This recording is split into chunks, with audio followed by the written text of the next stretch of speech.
Hi and welcome to The Winning Factor. I'm Alan Aitken, and on this show each week we have a look at a couple of upcoming races in Hong Kong and try to identify the particular element of the race that we'll look back on later as having been decisive. Well, it's Queen Mother's Cup Day on Sunday at Sha Tin, so I'm going to divert from the usual path we take and have a look at a graphic on that race. It doesn't form part of our tips, but the Queen Mother's Cup is a once-a-year event in Hong Kong, a handicap over 2,400 metres, and a lot of people seem to think that because of the long distance, the lightweights matter so much more. So I've had a look at history, and it really doesn't show that. And if you have a look here, yes, there are quite a few winners down in the weights, but an awful lot more runners carry those lightweights. So the strike rate of the ones up the top is pretty good. If you're thinking of having a wager on one of the horses up in the weights in the Queen Mum's Cup, I certainly wouldn't put you off. But now let's have a look at the tips, and the first race I'm going to look at on Sunday is race 5. The winning factor here is the tempo. Now this is an interesting contest in one way, because a lot of the horses here are having their first start in Hong Kong or they're out of form.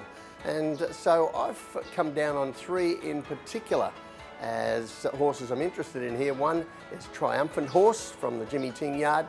One is Zach Purton's ride, and that is Young Legend.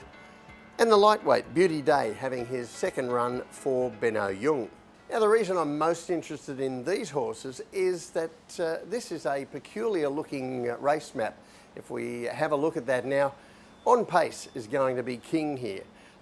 We have only a little bit of pace in the race, and it's all on the inside 6 barriers.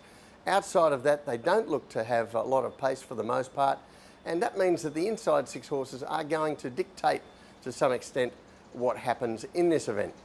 Now early in the season we saw Beauty Day leading in races, and certainly with the way the map shapes here, I'd like to see him go back to that sort of situation. But let's have a look at his first run for Benno Yung, and for this we go to race 583, and he was sat in behind the leader here over 1,600 metres. The pace was quite strong through the middle of the race, and this is a race won by Everlaugh. But despite that strong pace through the mid-race stages, Beauty Day was very strong at the finish, in fact coming again near the line to put himself in a photo with the first 2 home in a particularly promising effort. Now, I think the other one that's mostly captured my interest here is Triumphant Horse, and that's for a different reason. He switches from a hood for his first 3 starts in Hong Kong to blinkers on Sunday, and he was successful racing in blinkers in Australia. Now we're going to have a look at his most recent run, and Triumphant Horse hasn't been all that fast away his last couple of starts, and that was the case on this occasion before driving through into midfield. After that he drifted back and then finished the race off again in the race won by Noble Steed, and he was getting to the line quite strongly here over the final stages. Now wearing the blinkers in Australia, he raced up on the speed. He was a lot sharper in them. I think we're going to see Young Legend up on the pace, but I also think that Beauty Day will be there, and as I said earlier, I would like to see him go back to that style of racing. So the tip in race 5, Beauty Day. His winning factor, the tempo. The horses up on the speed here have got the advantage. He's got a lightweight, and I would like to see him go to the front here over 1,400 metres. He's coming back 200 from his latest run, but he'll be very strong at the finish of this distance. For the second race we're going to examine, let's have a look at race 11. Our winning factor here, the map. Now there are probably 3 or 4 horses that most players will land on as the main chances here. Prince of Gems up the top with Silver Fig, Monkey Jewellery returning after an injury, and the Richard Gibson trained Yi Chun Blitz, who looks close to winning a race. And mostly I want to narrow that down to Prince of Gems, Yi Chun Blitz and Silver Fig. And we're going to have a look at their most recent efforts.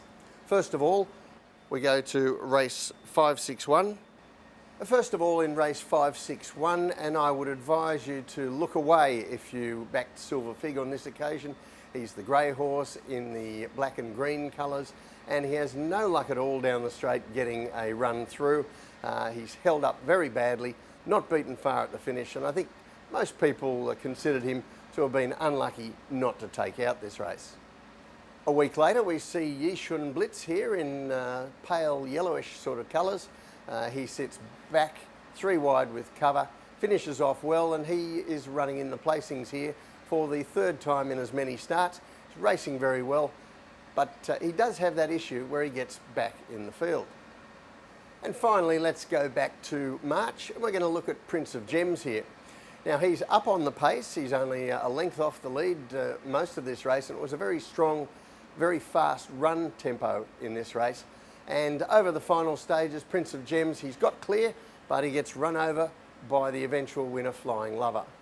But it's the tactical qualities that Prince of Gems showed there that I think will be the key to him winning this race.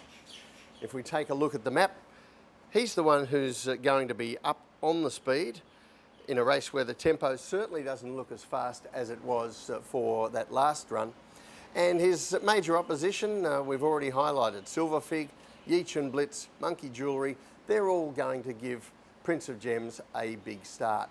So the tip in race 11, Prince of Gems, his winning factor, the map.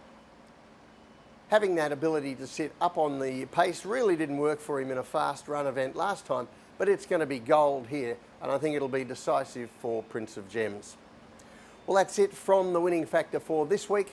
Good luck on Sunday. We'll see you next time.